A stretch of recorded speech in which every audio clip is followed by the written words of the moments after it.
horko matamdadi maze masasi inoiba ade mage atopa leina leibra na khoni yengiba diabetes kuma heart disease kuma leiba marwena khoi yengise thigang che waist circumference thigang yam chawba adagi mabuk che fat paibada thatha law adagi suma missing yam noiba obesity haje tare obesity leiba missing mase suna na da sumo na kain tawdas mase liver da tainer mani fat sisu liver sanga mani se khoina mase lawba yara पृथ्वी population जे बजेती नोई बगी सांगे कलकपना मरम होइदना मसे 1/3 of the world's population से fibrosis अदगी fatty liver asina ए नारी बमी सिंग असि एखना detect तौननबा मसी गे Simba fibro scan कोबा machine असि सिनरगा नाबमी liver नाबा यारमगसु नादबा यारमगसु एखना detect तौजबनी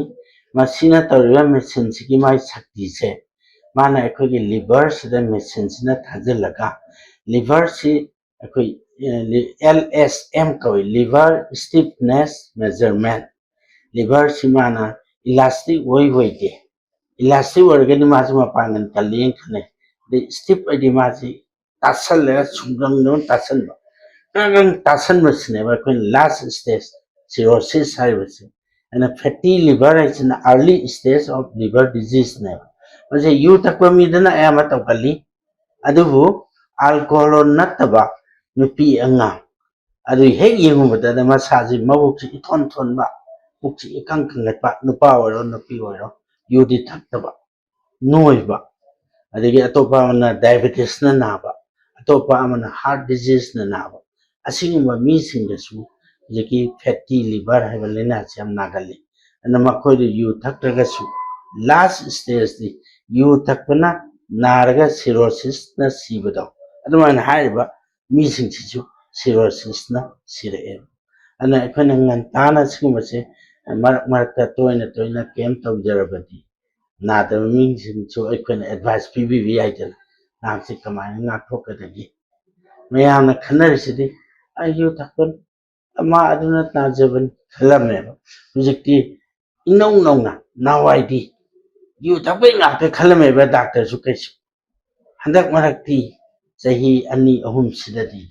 liver se yu tapai ngakte natte ekoi lifestyle yam noi khalakpa mi jinga thabak churak ba zadam chasan ba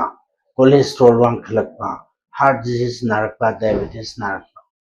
Sinasu liver se solle haibase isada aina masi liver si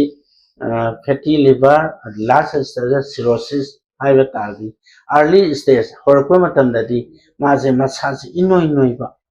ade mage atopa leina leibra na khoni yengiba diabetes kuma heart disease kuma leiba marwena khoi yengise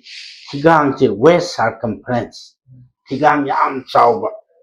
adagi mabuk che fat paibada thatha law adagi suma missing yam noiba obesity haje tare obesity leiba missing mase suna na da sumo na kain tawdas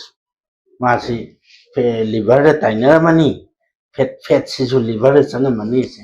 khoina mase lawba yara mase mana sagi kena da ma section je yara aise doctor thang chalaga kari tawchi habas adagi atopa amana akogi nupa da natrasu nupi singasu hujiti nupi bawa alcohol use yam jawre nisa sinam sulai adagi sinadaba waragasu yam noiganba mising yam noiba fat oiba mabuk yam kangthopa masa noi mising sisu ama number 2 adagi early stage da liver nare se khoi kamai khangarigi hadi either khoina doctor ne yeng matamda liver se chawthokpa pukta leiba liver se adagi icham chamba amadana ma se chak chaningakba jaundice napukarba janingdeba warningba masaji yam choktarapa fatigue leiba sina eboy gali magi sign symptomda adu henjalagadi jaundice si sum henjalakba au yaktaba adagi pukta liver se chawthomadagi